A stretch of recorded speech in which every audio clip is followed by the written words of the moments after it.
Kwebaza okulaba telefine yaffe buli kaseera. Program zuka n'ensonga onako lwaleero tuli wabweru. Abaana balinaka engombo gye tusinga okukozesa nnyo tuli wabweru. Baba bategeeza genda bali mu bidongo bali mu bulamu bagenda maaso n'okusanyuka. Naffe tukoledde mu environment ey'enjawulo tetuli mu studios nga bulijjo ne tugezaako butereevu okutusaako ate era program yaffe olunaku olwaleero. Omwaka guno oba omwaka 2024 ensonga egenda okubeera enkulu ennyo gye njagala otunuulire y'ensonga y'okulaba nti okyusa otya obulamu bwo n'ova ku level kw'oli n'olinnya level endala. Tulabye abantu bangi abafunye endowooza ez'enjawulo abategedde ku bintu ebitambula oba oliawo mu nsi ey'enjawulo.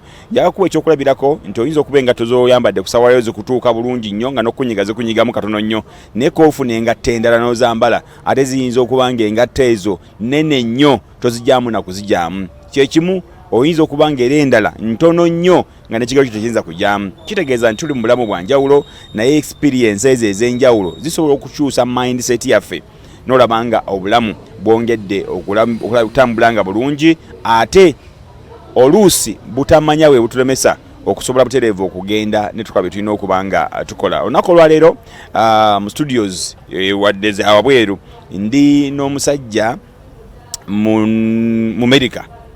Mundabika olabye ddala nga Munnayuganda awedde emirimu. Ekyamazima Musayi Munnayuganda, mundabika Munnayuganda, sikini Munnayuganda, n'olulimi alogera nti lwe Uganda. Naye bannaffe ababaddeko ko mu byemizannyo mabegako yali muddusi wa Uganda era nga amanya ge ye Kabaalu Damba. Asibuka Mityana naye nga ne Kalungu eyo Bannayuganda abaayo bamumanyi bulungi. Olunaku lwaleero muleese olw'ensonga nga bbiri. Ensonga esooka omusajja ono munnamagye w'eggwanga erya Amerika. Oyinza okubeera eyo ng'obuuza naye omuntu ayinza okubeera Munnayuganda n'abeera munnamagye mu ggwanga erya Amerika. Kisoboka. Tugenda kwogera ku mboozi eyo olunaku olwaleero. Ate ekyokubiri ayina ebintu eby'enjawulo by'ayogerako naye ng'akulaga nti oba oliawo gwe Munnayuganda bw'obitegeera n'obimanya bisobola okukyusa obulamu bwo ne bw'oba osigadde wano oba oliawo ne bw'oba ovudde mu ggwanga lyattu Uganda. Njagala sooka tubuuzeeko ate butereevu tugende mu maaso n'ensonga. Mukulu Kabaalu njagala obuuze ku balabi ba telefayina eyaffe. Abalabi ba BBS television balamusizza nnyo. Omukulu yanyanjudde dda amannya Kabaalu Damba nga ndi mutuuze mu ggwanga lya Amerika era ndi mu magye ag'eggwanga lya Amerika aga Ame nga nwanira mu ttanka yitibwa Abraham ye main battle tanka ya United States military.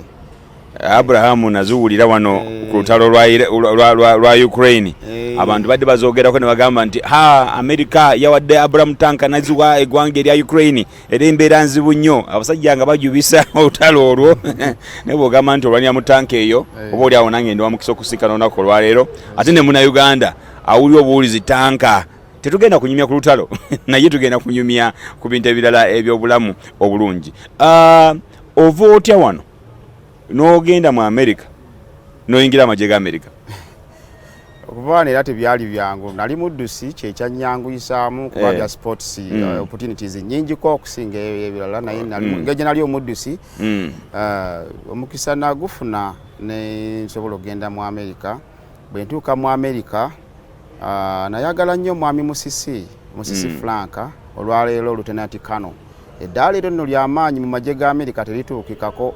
So namwagala nnyo ne mufollowinga nnyo ku Facebook naye nga nalwawo okwogera naye okutuusawo nali nga ngenda maze okukola initial entry nga bamaze okumpandiika ngenda okutandika naye omuntu eyanyambako okuyingira amagye bamita Franka Bwambale.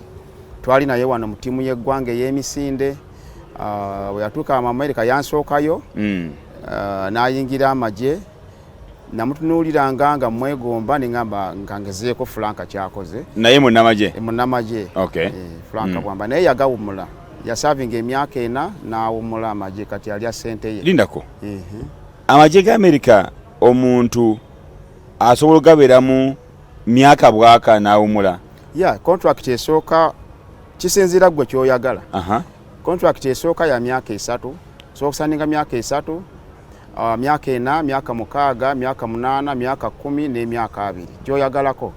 However osobola okusaninga emyaka 4 ne giggwako n'owummulamu emyaka gy'oyagala 2-3 ate n'okomawo kuba nange mabega kaawo nali nawummulamuko emyaka 2 contract yasookanga eweddeko naye n'enzira kati oddemu okoleyo okubiri gye naddako ya myaka 3 ne wiiki 27 mbuzaayo kati myaka 2 bwegiggwako nga nkomawo Uganda kulya ssente naye ng'osigala oli mu America sigala ndi America waliwo embeera ebeerawo nagirabye mu ggwanga erya Russia n'eggwanga erya Isiraeli mu ggwanga erya Russia baatukisa ne bagamba nti abaawummula bonna ba veteran mujje tugere tulwane ne mu America gye kiri okuwummuza tekitegeeza nti bakugobye contract yeweddewo naye essaawa yonna era mu contract eri mulimu obugambo bugamba nti anytime we call you back contract yeweddewo genda naye tusobola okukuyita